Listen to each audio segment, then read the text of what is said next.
Got the Jets at 4 now, and I think the Jets would be pretty pleased if they sit there at 4, Ryan, and Evan Neal is still there for them.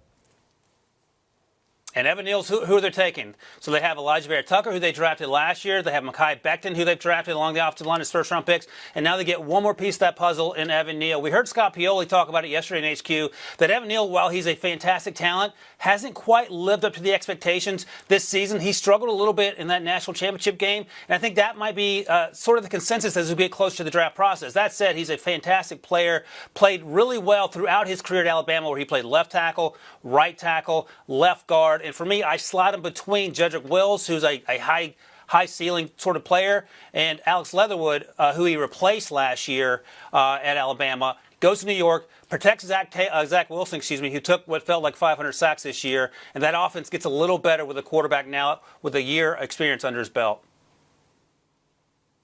Yeah, I mean, how big of an offensive line would the Jets be fielding in that scenario? To have Mekhi Becton at like 6'7", 360, and you pick someone in Evan Neal who is almost equally sized. I would like that for the Jets, but with Neal off the board in my mock draft, I actually have them going with Charles Cross, another SEC blocker, Mississippi State, very young, only 21 years old, but had a phenomenal season in 2021. He's one of the smoothest pass protectors that I've scouted, up there with Tyron Smith of the Cowboys and Jonah Williams of the Cincinnati Bengals. He's not crazy long, but I think he's going to be a riser during the pre-draft process because what he did in those games against Alabama and Georgia and some of those better defensive lines in the SEC. But the Jets absolutely need to prioritize offensive line with their first pick. Both going with offensive linemen there to help Zach Wilson and the New York Jets at number 4. They will have another pick coming up in the top 10 in just a little bit. You can just piggyback right off that because you have the Jets taking Dean.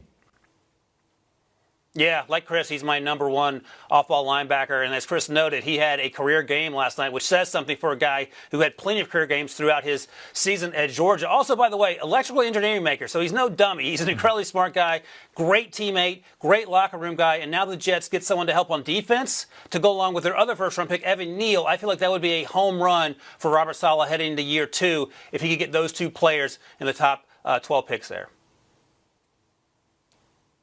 Yeah, and then my pick for the Jets is Kyle Hamilton. I think that is a secondary that we saw get really victimized for pretty much the entire season. They have Marcus May on the franchise tag who got injured.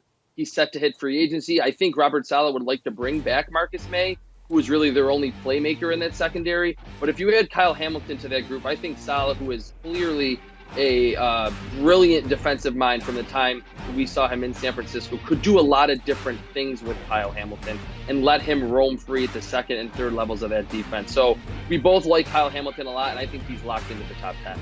And you guys both have the Jets taking offensive lineman at number 4 to help Zach Wilson out as well. So that's the... Do you want a sports network that delivers everything that matters about the game? The highlights, the picks, the instant analysis, no yelling, no fake debates, no politics. Hit the subscribe button and never miss a moment.